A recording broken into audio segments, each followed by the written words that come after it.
Good morning. It's 9 o'clock, so we're going to go ahead and get started. Thank you, everyone, for joining us this morning to Rise with our Ice Miller friends. I'm Christina Fugate, and I'm joined here with my partner, Alice Kelly. Alice and I share our franchise practice at Ice Miller, and we are thrilled to be here with Eilise and Sonat, who are leaders and have had such success in the alcohol beverage industry. We're excited to share their stories and to hear from them. For those who haven't joined us before for our Rise webcast, these series are designed to share the success of our Ice Miller friends and to share their stories and how they got to where they are, and to talk about issues that we're all facing in today's world. So we're really excited to talk about liquid assets today. If you haven't seen any of our prior webcasts, you can check them out on our Ice Miller franchise webpage. We have all of them stored there, so I encourage you to take a look at them. For those that are joining us here live, we encourage this to be an engaging conversation among all of us. There is a question box on your screen, so please don't hesitate to use that. We'll keep an eye on those questions and try to get to them as they come in, and if not, we'll save them for the end. And please stick around to the end because we do have a drawing for two lucky listeners that are here with us live today. So with that, I'm going to turn it over to Alice for our first polling question and introduction of our guests. Thanks, Christina. As Christina said, I'm Alice Kelly. I am based here in Chicago, broadcasting live from my home. So before I introduce our esteemed guests, we have our first poll, which is, what do you drink in the morning? Coffee, tea, or something else? So we'll let those come in. And while we're waiting for that poll to get answered, I am really proud and pleased to introduce our guests today, two amazing women in the alcoholic beverage industry. We have Sonat Birnecker Hart of Koval Distillery, not far from me, and Eilise Lane of Scarlet Lane Brewing in Indianapolis. Sonat, do you want to say a little bit about yourself and a little about your rise? Sure. I mean, a little about how I got started. So I didn't originally start with whiskey. Before that, I was an academic. I was a tenured professor, and I decided to go to whiskey because of a lifestyle change that I had hoped for. My husband and I were living in the DC area, and we were about to buy a home. And instead of buying the home, we decided to take the down payment and put it towards a still move to Chicago and change our lives, in part because we wanted to work together. We wanted to live close to family. And we really wanted to be in a city that we really truly loved, especially since we were expecting our first child. So that was sort of what made us want to do it. Doing it itself was a whole other story, in that the laws in Illinois hadn't actually been changed for distilled spirits since 1934. And I had to get them changed just to make it possible for us to do the kinds of things that we do today and to create the real boom in distilled spirits in the state of Illinois. So in 2010, I had to get the laws changed to create a craft distiller's license that allowed for not just tastings on site, but also retail on site, which made it possible to do tours and actually have people come into my business, which really wasn't possible before. And for a very small, family distillery at the time, that was an essential means of marketing and really just getting the word out to people. So that's a little bit about how we started.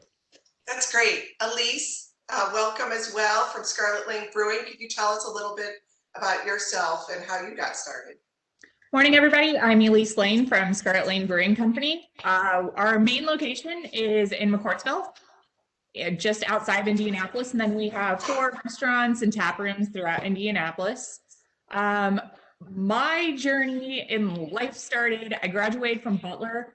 I got a corporate job. I had the briefcase. I had the high heels. I was gonna make, AVP by 24. I had the plan. And I was a miserable, hateful person. So surprise, surprise, I was drinking more beer.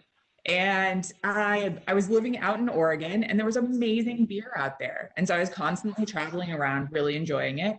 And I went out to Bend, and I ran into a beer that I'll never forget.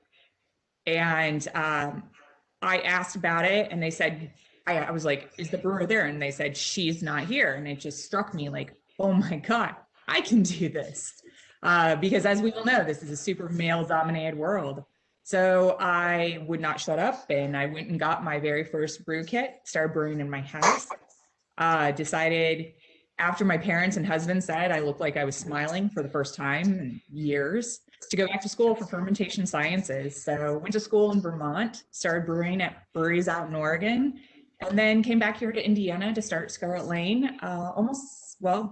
Scarlet Lane's 7 years old now. So it's been a really interesting trip to go from clicky heels and showers in the morning to being coated by barley by about 5 a.m. every morning. That's great. It looks like the vast majority of us are coffee drinkers or something else. We don't have a single tea drinker. So Christina? Yeah, thanks. And I'm definitely a coffee drinker. I have to have that morning brew in the morning. Eilise, you said something about, noticing a woman brewer in Oregon, and I know that this is certainly a male dominated industry. So tell us a little bit about some of the challenges that you faced in being a woman in this industry and how you've broken through those barriers. So it is an interesting time. It's getting a little better. When I started out, I mean, you were hard pressed to find a woman that was working in the brewery outside of front of house. There were some really amazing leaders that were out there, and we sought each other out. And I definitely look to them for mentorship. But when I went back to school for fermentation sciences, there was only one other woman in my entire class. And we were kind of, the cute token girls. That's sweet that you guys are going to do this. But starting the business, when we first started, my husband is a bearded man. We started the company together, but the guy can't brew to save his soul. He doesn't know anything about that part of the process. Yet everybody would walk up to him and ask him, hey, how do you do this? How do you do this? And he'd say, ask her, I don't know.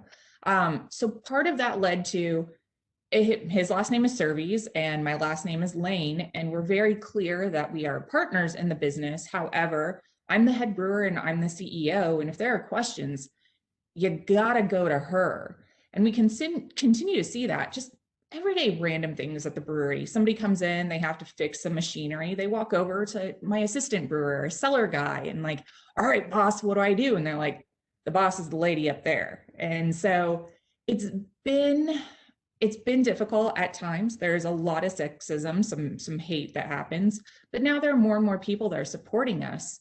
But it's still very, very infrequent that we see women that are head brewers.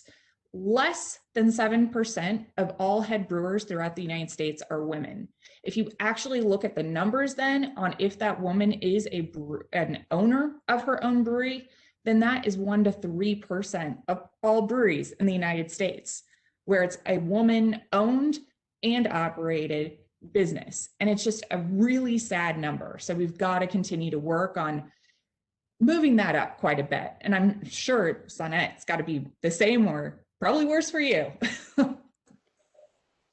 I don't know if it's worse. Should I jump in, Alice?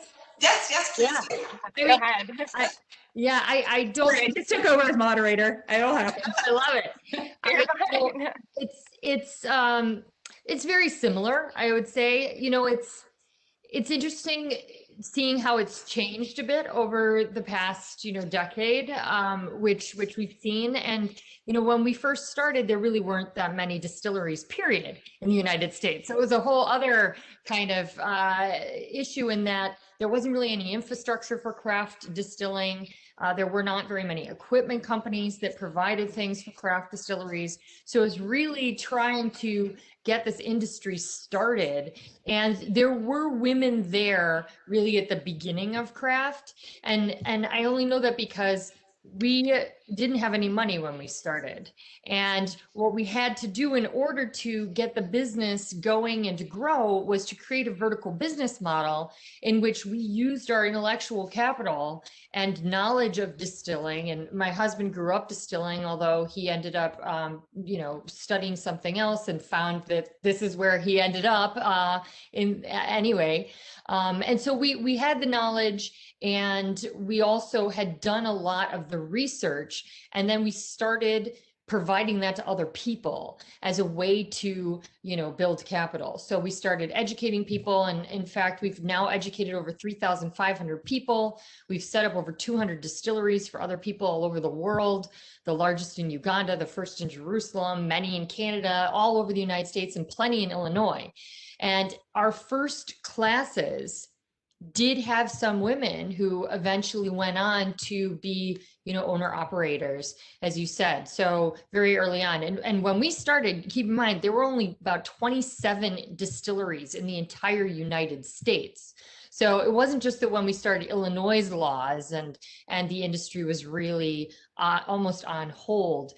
In fact, we were the first distillery since the mid 1800s, but it was true for the entire US. Most of the distilleries were incredibly large companies that you just can't even compare to a craft company. In fact, the TTB are, the body that oversees us from the government, used Koval as sort of a model for how they should start inspecting craft distilleries, because the situation was just so dramatically different from, what was out there, that they had to completely adjust their own way of looking into distilleries. So it was nice to see that in some of these first classes, there were women who went on to be very successful in the industry. And so I saw that from the very beginning. And so I didn't feel like I was the only one alone, like distilling and nursing and like answering the phone and trying to, run the business and do everything.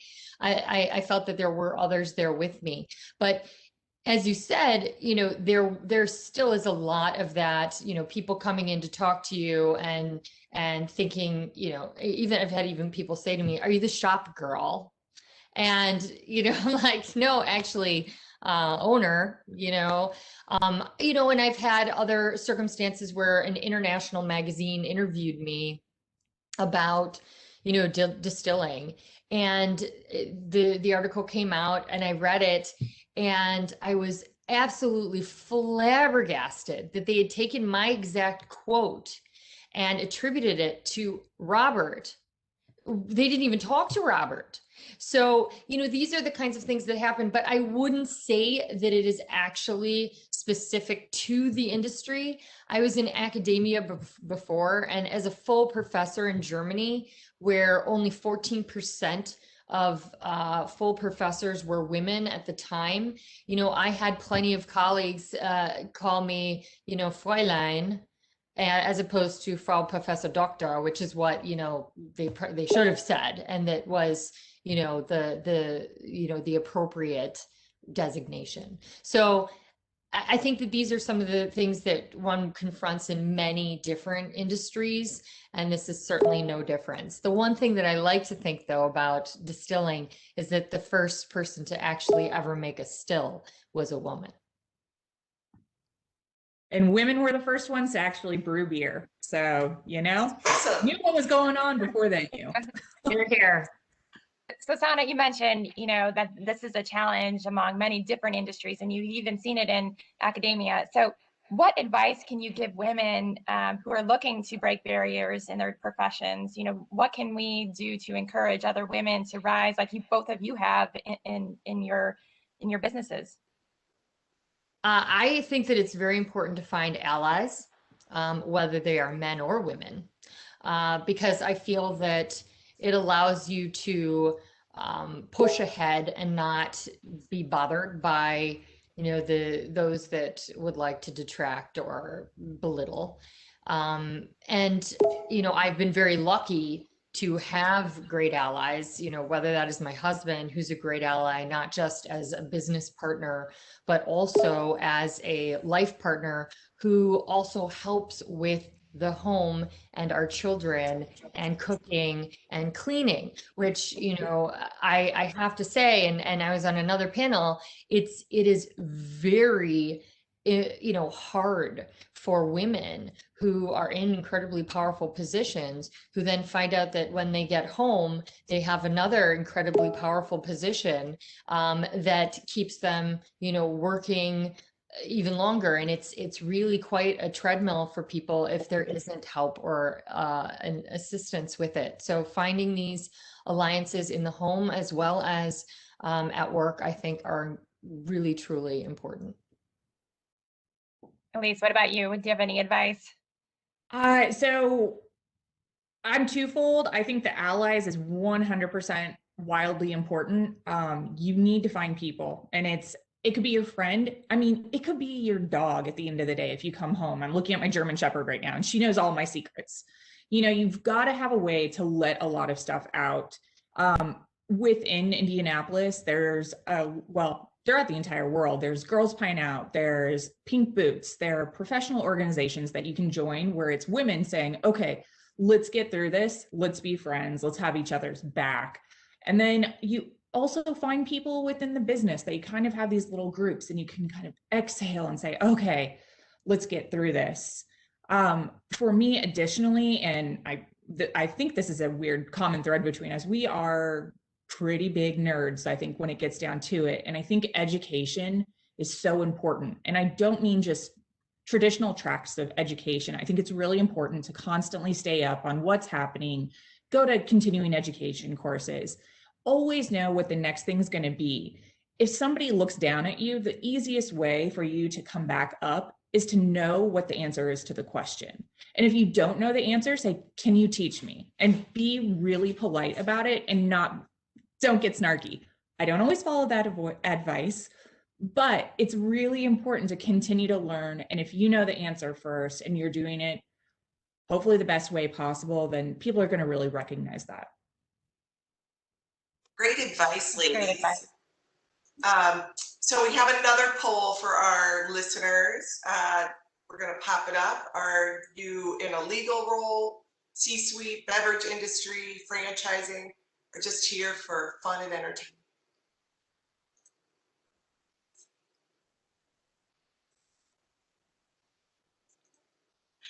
So while we get that poll going, feeding on what you both just said, are there any mentors along the way that you think have helped you achieve your success? Whoever wants to start. I'll pop on. So for me, my mentor is definitely, there's a brewery out in Oregon, two actually, that really took me under their wings, and that's Fort George Brewing up in Astoria, Oregon, and then Ninkasi Brewing in Eugene, Oregon. And they were there not just for my education. They helped us like even write a business plan and kind of figure out how to get through the entire world. And we got asked questions ad nauseum, just constantly like, tell us more, tell us more. And then within this industry, I've always had Tanya Cornett made that beer that changed my life. And when I met her, it really just, I don't know, it was flabbergasting. And now I brewed with her. And now I can text her and be like, hey, where do I get tangerine powder? You know, it's amazing to get there. And I've always been really, really lucky. And I have great role models. My grandmother, who is, you know, everything to me, she has a tank named after her, Mary Lou, taught me kind of, you can be whatever you want to be. She was in pharmacy school when women really weren't getting that doctorate, you know. And then every day I surround myself as much as I can with leaders and powerful women and men that I can really learn from. And I feel really lucky that those friendships have really turned into something where I can look up to them to see, okay, how are you getting through this too? What about you, Sonat? I love that you brought up family, because that's incredibly important for me too.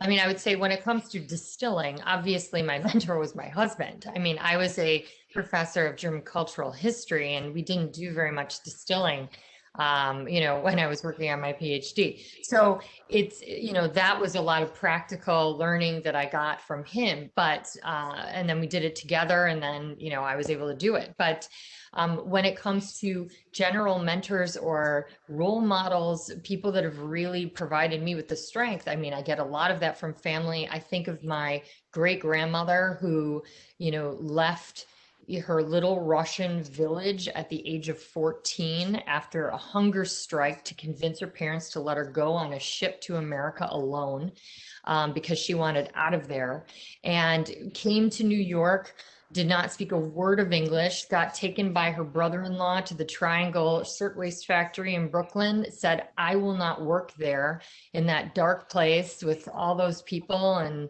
there were no doors. And a week later, it ended up burning down. But she was very strong-willed, and her brother-in-law left her on the street when she wouldn't work there, and she started crying. And then she said to herself, why am I crying? I need a job.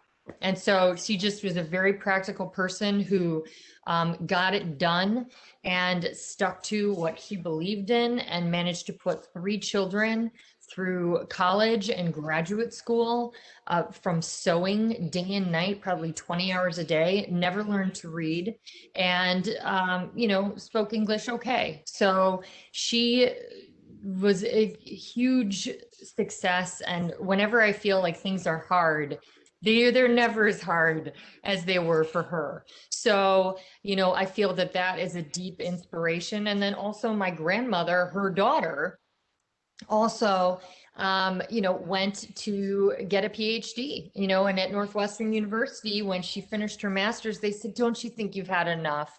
You should go home and have a family. And she said, I'm going to do that too. And then went and got a PhD. So, and in her 80s, she was getting headhunted by financial firms to do, financial consulting for, elderly, customers, because they felt that she was so good and would be such a great, mentor for them. And so, I've had many strong women in my life that have really affected, how I just approach the world. And I think that has been a huge source of strength. And there have been many other mentors and other strong women, but I think those are 2 that really stand out for me. Those are great stories, ladies. Your grandma, I would have liked to have met her. She sounds like fun. So that raises a question. You both have very interesting origin stories for your company names. Do you want to tell us a little bit about those? Sure. Okay. Clearly I'm very affected and inspired by family. When we were thinking of starting the company and leaving our careers, as I said, we were living in DC, and that, brought us often to New York, where we would visit my great uncle Sigmund, who was a Viennese gentleman, amazing guy. And, when we were going to move to Chicago, I did not think that we would see him again. He was, 98 years old at the time, and we were moving to start a business, and I had a brand new baby. I didn't think I'd be getting out to Brooklyn very often. So we spent the whole day with him and chatted with him in German, and had a really wonderful time. And when we talked about our big move and change and shift in careers, he started telling me that it reminded him of my great grandfather, who got the nickname Koval when he left Vienna at the turn of the century to move to Chicago to start a battery company. And his whole family thought he was insane to leave Vienna, which at that time, for many people, was sort of the center of the universe culturally, with art and music and so much going on. And he said, no, Europe's over. And it was lucky he did that, because it was allowed him later on to pull Sigmund, who we were talking to, out of Vienna, on one of the last boats back to America before, the rest of many members of my family were murdered in the Shoah. So Sigmund was telling us this, and we started thinking, wow, what a great name for our business. And because, it sort of would honor him. But Sigmund also noted that, Koval in many Eastern European languages means Schmied, or blacksmith, and Schmied is the German equivalent. But in Yiddish, it means somebody who, like a blacksmith, forges something new or forges ahead. And so we felt like we were kind of forging ahead and doing something different, but we liked it also because Robert learned how to distill from his grandfather, whose last name is Schmid. So it sort of honored both families. But there's one little addendum to that, and that is that when we needed to upgrade our facility, and we looked for literally about 4 years, 5 years for the right distillery, to move everything. We started having lots of little satellites all over Chicago and warehouses, and we just needed to consolidate. And we walked into the facility behind me, and it was incredibly large. It was very expensive, and we weren't sure that we would be able to do it. It was quite a throw, but it was perfect in that it was just 5 blocks away from our original facility, and it had everything that we wanted. And in walking through it, I was contemplating the move and thinking, can we do this? And there was one thing in the room, and it was a battery charger made by my great-grandfather's company, the KW Battery Company, which hasn't existed since the 1970s. And it had been left there by the company that used to make the air ducts for O'Hare Airport. And the landlord said, you want it? You can keep it if you rent it. And I said, I'll take it. And so we ended up now ultimately purchasing this building, and it's become our permanent home. That's an awesome story. You made me but cleanse. Eilise? Well, I'm not, it's not that new. So for me, the naming is super important because it's going to be with you probably for the rest of your life. And so mine was a dog I had, Scarlet. And I named her Scarlet because she was tenacious and she was wild, and she just had a lot of attitude and always was pulling forward to do more. And then she was diagnosed with this horrible heart condition. We had to give her meds 6 times a day. We changed our entire lives and schedules. It's before like cameras were really in your house all the time, but we had them to see if she was having a seizure. But she still would go out and run on the cliffs and go out on the beach and just be this happy, amazing creature. And we started writing our business proposal around then. I was just like, Scarlet embodies everything that's going to happen. It's going to be amazing. We're going to push. We're going to keep going. There's going to be really hard times, but we're going to go ahead and we're going to make this awesome. And so my last name is Lane, and Scarlet's last name, I guess, was Lane because of me. And so we just saw her running down that road, that red brick road, and just keep going. Even if there's darkness, even if it's going to be hard, we're going to be tenacious and we're going to work it out. That's awesome. I'm pretty sure my dog is the love of my life. No offense to my husband. Well, I want to jump back to something, Eilise, you mentioned in giving advice, and that was to always be one step ahead and knowing what's coming next. So I'm curious, where do both of you see the industry going? What do you see in terms of growth for 2021 and even beyond? Eilise, you want to start on that one? Yeah, so let's all say it. COVID, it happened, it's happening. It could very easily and has killed a lot of businesses, restaurants, bars, breweries, distilleries have all gone out of business. It has been difficult. We saw a few years ago, we were doing a lot of distribution. We were going into, the Kroger's, the Meijers, the liquor store down the street. And we saw that space was kind of getting eaten up a lot by a lot of those bigger brands. And they were able to do that and make it look like it was still craft because they were purchasing small breweries and then putting out that label under their name and could get that shelf space. So we started to pivot and we started to build more and more tap rooms. It also let us kind of control who we were, what our name is, and what our product tastes like out there. So we increased and created more on-premise locations, and then COVID happens. So again, we kind of had to pivot and figure out, how do we do this? So we changed again. So it was a lot more production material was going out in bottles and growlers, curbside. We changed our menus at our restaurants. So it was family meals that we could get out to people, especially when we first hit. We could get groceries that other people couldn't, if you remember the supermarket runs and everything. And so we set up like food pantries at different locations, and we turned it into spoke and wheel so that everybody would have access. We've continue to kind of change this, the way that we handle service, the way that we reach out to people, events, everything is changing. Next week is it's supposed to be Dorian Day, which is a huge stout day for us, one of our top 3 business days every year. And we just can't have people in having parties, being wild. So we had to change and say, okay, we're doing like growler flights, and everybody set up like online parties to do this. So you can still really connect, because that's what our place is about. Great beer, but really having that community connection and knowing who's sitting next to you.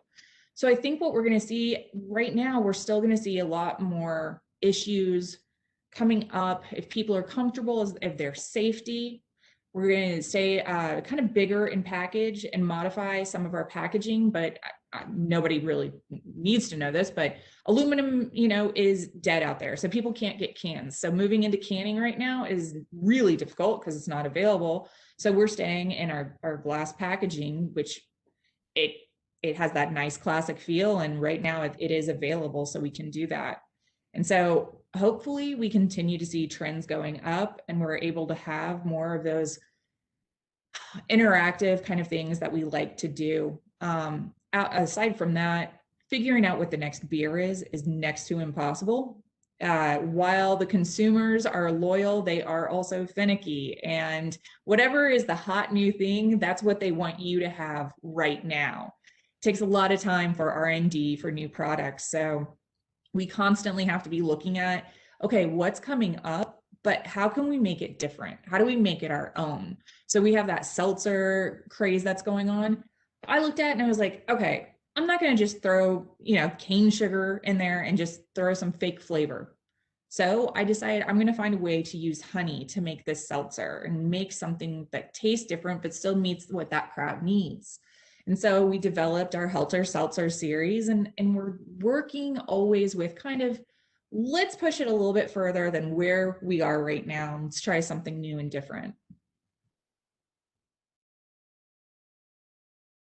That's great. Yeah, I feel that, having to be, one step ahead or 8 steps ahead is always important for sort of a craft brand. And I think that that's helped a lot of craft brands during COVID on some levels, being able to have to shift. We're not big elephants, we're a little more nimble, so it's easier to kind of pivot a little bit. That being said, I feel like COVID has been absolutely disastrous for many craft, liquor brands as well, not just breweries.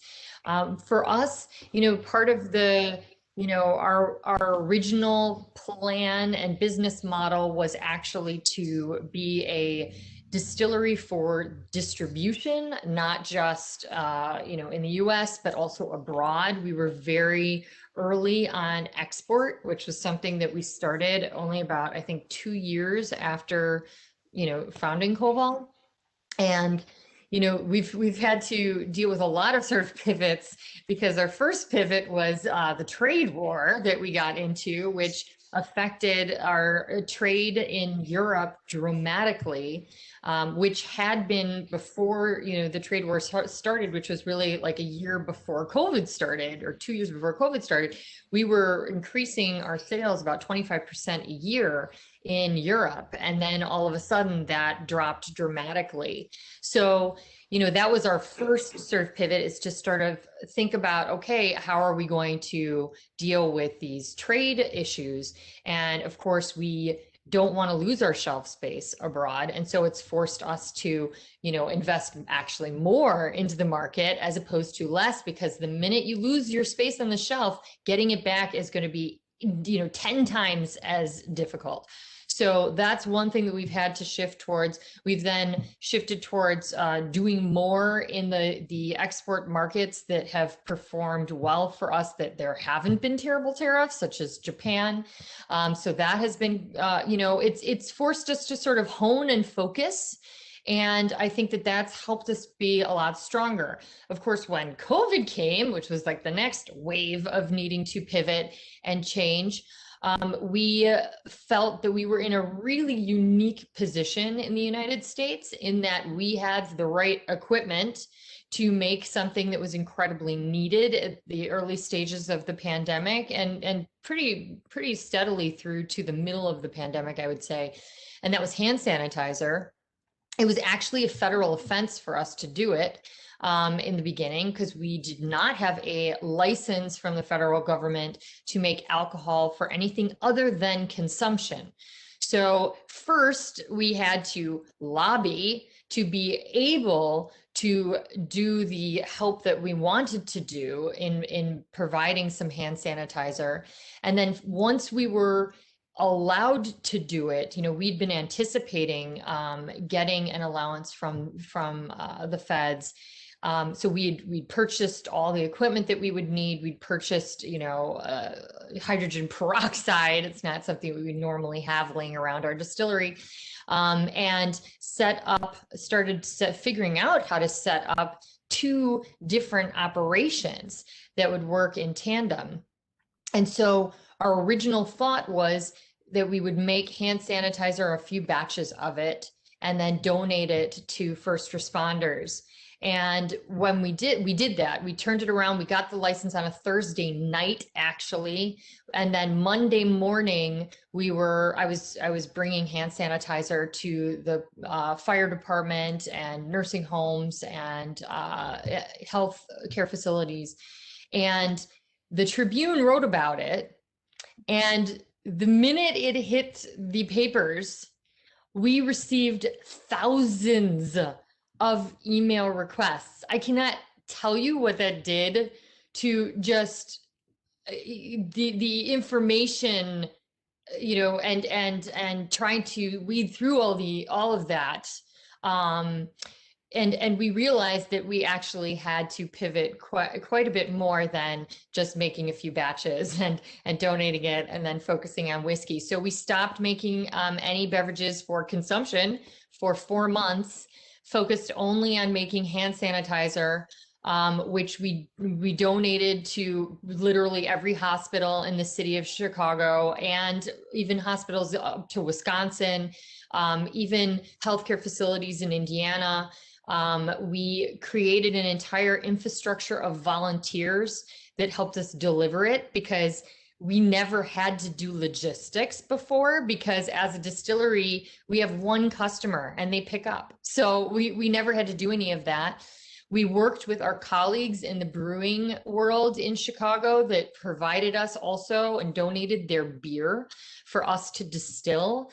And we were distilling tankers of beer and turning it into hand sanitizer, and then sending it to hospitals on the southwest side of Chicago, really wherever we could get it. We donated over 5,000 gallons of hand sanitizer, which is a lot of hand sanitizer. We started a GoFundMe to raise money, because we're buying all the raw materials, with the exception of the brewers that were kind enough to donate some.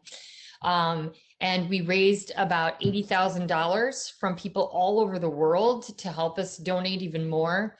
But we ended up donating almost $250,000 worth of free hand sanitizer to first responders. And the pivot was incredible, because it kept my entire team working at the time, gave everyone this kind of feeling of being, in a war effort almost. And it was really, truly one of the most incredible things that I think we could have ever been able to be a part of, in probably even my life. Oh, that's great. So Sonat, are you still manufacturing or making the hand sanitizer? No, not really. We made a lot. We're not planning on making any more. We did some business to business sales as well of it, which was also truly helpful. And we have some business to business sales that we still do, but really we have no intention. We really don't want to make hand sanitizer. So we are now fully back to labor. Hand sanitizer doesn't taste as good. No. So I'm curious, just with the COVID discussion, have you seen any movement in the beverage industry, which is so heavily regulated, that you think is a good development or even a bad one that will be something that comes out of COVID with distribution and manufacturing? For me, I've been seeing a lot of action. Not all of it has been particularly good with regard to the craft sector. I've seen a lot of legislation in Illinois that has gone to support third-party delivery for large retail, but excluding us. So we were not able to be tacked on to that. We are trying to get a bill passed right now to make it possible for us to engage in cocktails to go, which we are actually not legally allowed to do right now, or as well as using third-party delivery. And let's see what happens. There are a lot of very powerful forces that do not want to see any cracks in the three-tier system or any, allowances being made that could eventually cause further cracks in the three-tier system. I know that direct to consumer sales has been a huge agenda item for craft distillers across the United States. I also know that the distributors lobby say that it is a hill they are willing to fight and die on. So I do not know if these things are going to happen. I know that there have been some great advances in cocktails to go being made permanent. There have been some good bills being brought forth that are attempting to make way with direct to consumer. There have been plenty of attempts to get third-party delivery. Some have been successful. In Illinois, jury's out. What about you, Eilise? So Indiana's got a lot of interesting stuff that goes on here. We just got Sunday sales a couple of years ago. We are a blue book land. We have weird alcohol laws. The three-tier system is a system of wars, very typically. When you have liquor distributors and then you have beer distributors that are fighting over space, over who's going to own what, how they can own it, it's really interesting to see what is happening in our state and how you can distribute beer and how it's legal and how you can, just giving it to people. During COVID, we were allowed to have curbside service, but there then became a problem on what is a curb. Is it, on a sidewalk owned by the city? Is it on a street? Is it outside your door? Is it inside your door handing it out? And then there's enforcement on something like that, where we're just trying to get product to people and stay alive, and keep our employees alive and do it safely. And so there are little questions on why do we have the interest on enforcing that moment? That has brought up a lot of questions again about what is legal, how much you can send out the door, how you compare that. If delivery service, if it's created in your building, can you deliver it from your location? But if you own a location that doesn't actually produce it in building, but gets it from the building you produce it, can you have that delivered? It's a lot of just tricky little hoops and ladders and chutes, and constantly it's just difficult to organize it, because we're talking, there are giant lobby groups out there that are willing, like you said, to die on the hill. They are willing to actually blow up the hill to make sure that we don't make that inroad. And it's really disarming. A lot of people ask, oh, so your competitors are like Blackacre, Sun King, and it's no, these local breweries in no world are our competitors. They're our friends. We're working together, because we've got to overcome a lot more than just if you're going to sell this stout or this stout. It's talking about big shelf space. It's talking about distribution. And there are companies that have tons of money that they can put into it that we just simply can't afford. And I would say that this industry in general has all sorts of issues when it comes to, things being fully legal or fully enforced, or how they're enforced, or who's doing what, or, common industry practices that I would consider unbelievably shady and incredibly inappropriate.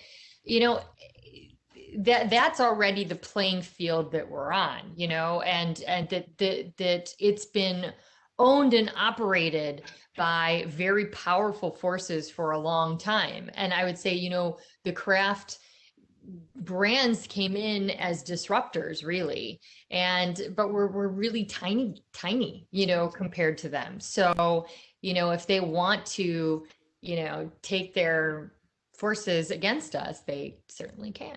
And they Yeah. So we were talking about changes and the like, and it's interesting you're talking about packaging.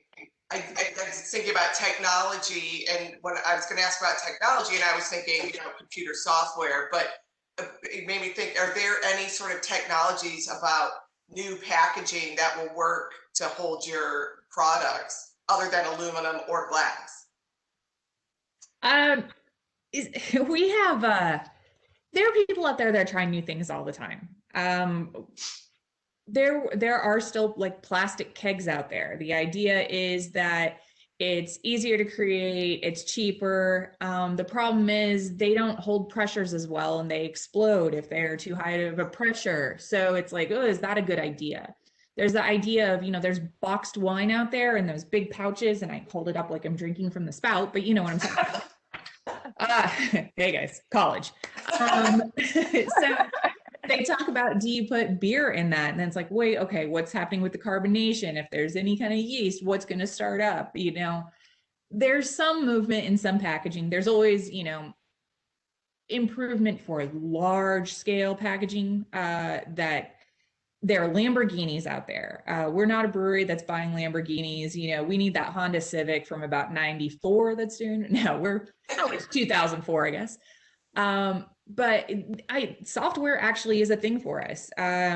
We have to track, just as a distillery, every single ounce of not just product, but raw ingredients. Our grain, it has to be tracked down to the pound.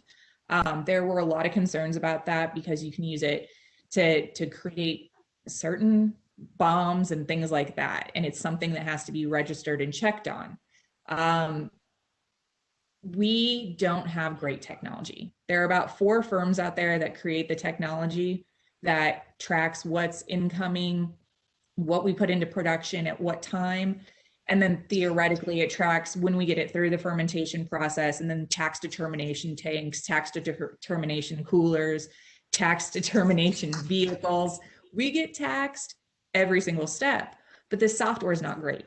And it's not being worked on as quickly. It's really a hindrance where you still have to go down pen and paper to figure out some of this stuff because it's just not right. And we have to send reports in every month, then quarterly, semi-annually, annually. And then on top of that, it's your county, it's your township, county, state, and then your federal. And there are 4 different bureaus we have to report to. And so it's something where, hey, software would be amazing. That's really great, but it's not really happening. Interesting.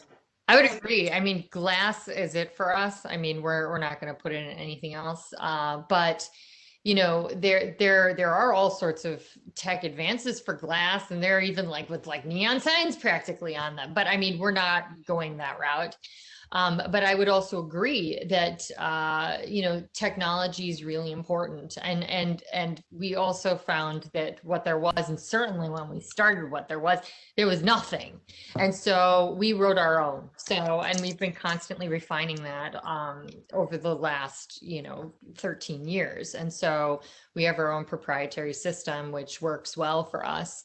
And it's very specific to us and our process, and also takes into consideration organic and kosher certifications, which we also have, which have their own inspections and their own, data pulls. And these things are very important. So I think that would be great. As with brewing, they're probably the same firms that do that for brewing and distilling. Yeah, I think they are. I know their software. I mean, they work, but I feel that, different businesses also have different products and different alcohol contents in their products. And, there are all these little fine differences that, make a tailor-made system so much better. But yeah, agree. That is interesting. So we have a very important poll that we want to turn to for our listeners. So, Kristen, if you could pull up the poll number 3. And we want to know, do you enjoy spirits, beer, or other for your choice of drink? Or all 3. Or all 3, that's right. I should have had all 3. You're right. We should have added that. Have their place. We can put other for all of them. How about that? So while we have those results coming in, I know both of you, and we talked a little bit about this at the beginning, but both of you work with your spouses. So curious, how has that been going, and how does that work both professionally and personally? And any advice for those that are looking to join forces with their spouse? I mean, we're still married, so that's got to be good, I think. Now, we started the business together. It was really clear early on I was going to be the brewer. I mean, that's why this all started. My husband is great. He's more focused on kind of like the legal, the permitting kind of side. He's become pretty decent handyman. But what has been important for us is kind of being able to separate, not just in business where it's like, okay, I'm clearly the boss. I know what grain I'm buying. I know what we're brewing, and having conversations with him on, okay, what's going over on the taproom side or legality and things like that. But also in the house, first few years, you live and breathe it. You're working together all the time, and you find the only conversation is Scarlet Lane. And all of a sudden you don't know what else to talk about, which sounds really weird. So we kind of instituted some like weird rules and stuff about, hey, we get it, we run this business, but we've got to find time where you say, not in the house, and we're not going to discuss, well, this employee said this. We can have meetings and talk about that. And there are times where we're sitting in the kitchen, we're like, okay, hey, yeah, this happened, but we cut ourselves off as much as we possibly can. It's a really interesting tightrope. He's a great partner to have because he knows what's going on, but also he knows what's going on. So, there's no separation of, oh, what was your day like, honey? And it's like, oh yeah, I don't care. I know. Sonat, what about you?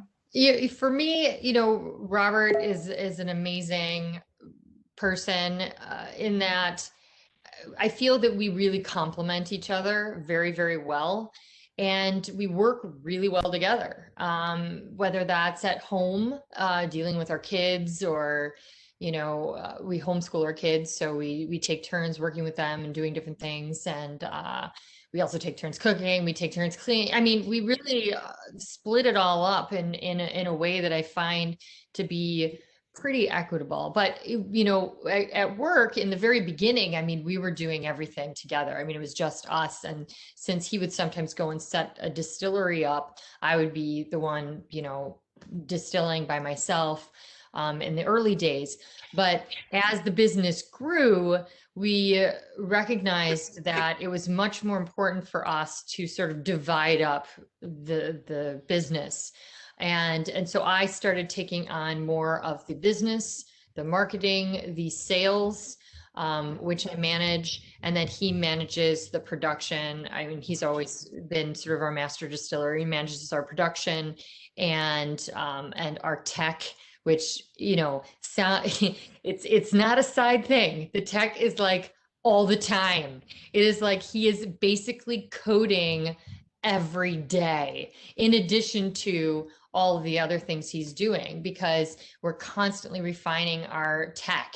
And whether that's our tech that deals with our database for the whole process, or also our CRM, which we also have as a proprietary system. So there's always something to change and update and organize. And so, you know, we really support each other. And I feel that when we have big things, you know, regardless if it's production related or if it's, you know, sales or marketing related, we use each other as a really good sounding board. And we listen to each other, which I think is very healthy. So it works. I wouldn't say that we have very much distance. We're always talking about everything that we're doing together, whether it's, you know, Latin or figuring out ways to decrease the Minecraft of our children, or, you know, what's going on at work. We haven't really found a shut off except for some really good shows on Netflix. But aside from that, it's just the things we do together all the time. Absolutely. So, you know, technology has been a big discussion that we've had, and we have a question from the audience on that, or from one of our listeners, and it's, you know, what technological advancement do you foresee allowing for greater disruption by smaller players, drone distribution, home production, etc.? If either of you want to take that? Both. Yeah. I'm happy to take it. I'm sure, you know, we both have something to say about that.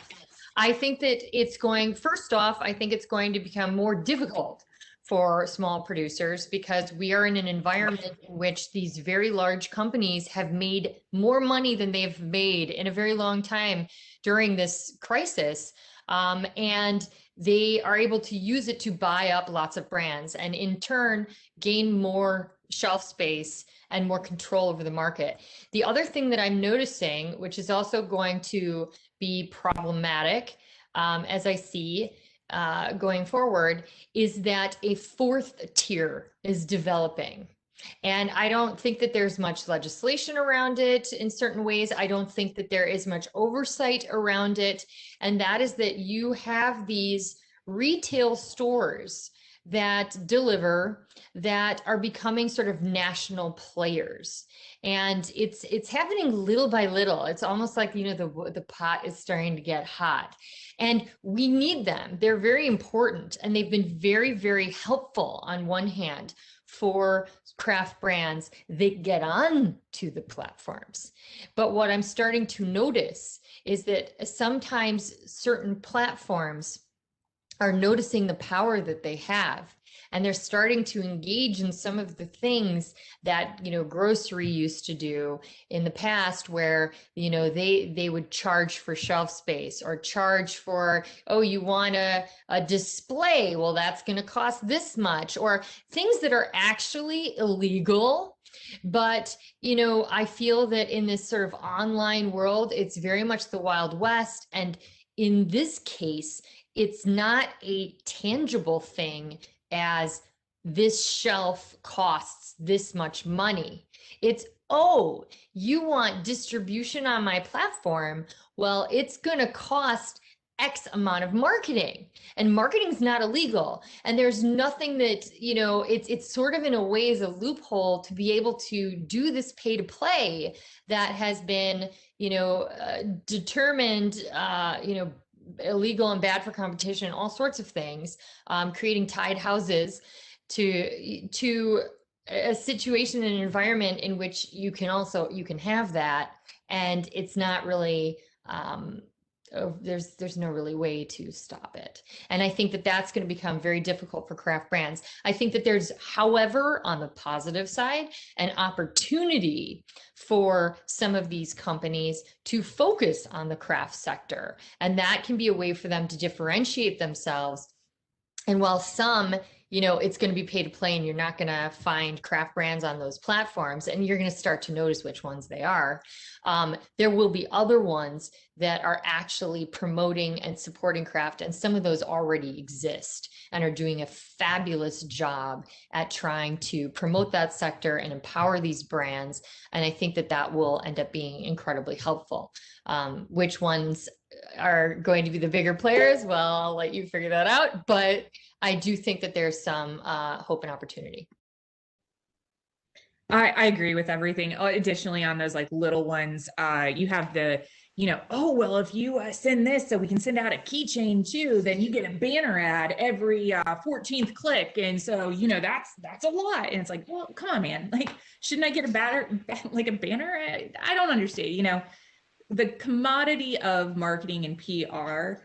It used to be a keychain, a coaster, and now it's becoming so much more. I personally feel we often become commodities too, where they want us somewhere, they want us to do something. They want a selective experience where it's, okay, well, you get Eilise for an entire day. What do you want her to do for you? And I'm like, I'm a clown. I'll do anything. It's not always a great feeling. Sometimes, sure, it's fun, whatever. But other times it's like, constantly selling yourself, and not in the, hey, I'm Scarlet Lane, it's the really selling yourself out there. I did not get into the business to be that sexy pinup, and I do not claim to be that. I think additional tech that would help out people, it's improving or making technology that's accessible for like these craft brands. They're great systems that Budweiser has, right? We're not going to be able to buy that. So simple things like online menus, people all want to go online. They want to see exactly what you have in that exact moment. And they want to know you have that when they drive to your place in 47 minutes. And kegs blow, or, product sells out, but we need something that can update while somebody's checking out, so if it happens to be the last case of something that goes out the door, it automatically updates. And that's something where, you're not seeing a lot of crossover that's happening and kind of help, and especially in more affordable brackets. And I think if people realize craft is like a lot of money if you get a lot of us together, and you don't have to have that one person that is your entire budget. Get 15 of us and we make up the same thing, and you diversify your portfolio. So if one company goes out of business, you're not dead. It's just us that are dead. So I think that's something that like every part of the business world needs to look at. Great. Well, thank you so much, ladies. This has been just so interesting and edifying. So we are at the drawing portion of our series today. So we are happy to report, I hope you're still on. Lacey Fisher, you have won a certificate to Koval, and Kate Emery, you won a certificate to Scarlet Lane. So we would like to say goodbye and thank you so much, and we hope you'll join us. We've got another rise coming in the works. I don't have anything to announce yet. But thanks again, a very hearty thank you, and I really look forward to getting to both of your establishments when we get back to normal. Thank you both. Thank you guys so much. This is great. Thank you very much. Real pleasure. Can't wait to get to Indiana. I gotta get Yeah, exactly. Awesome. Bye, everyone. Good morning. Bye.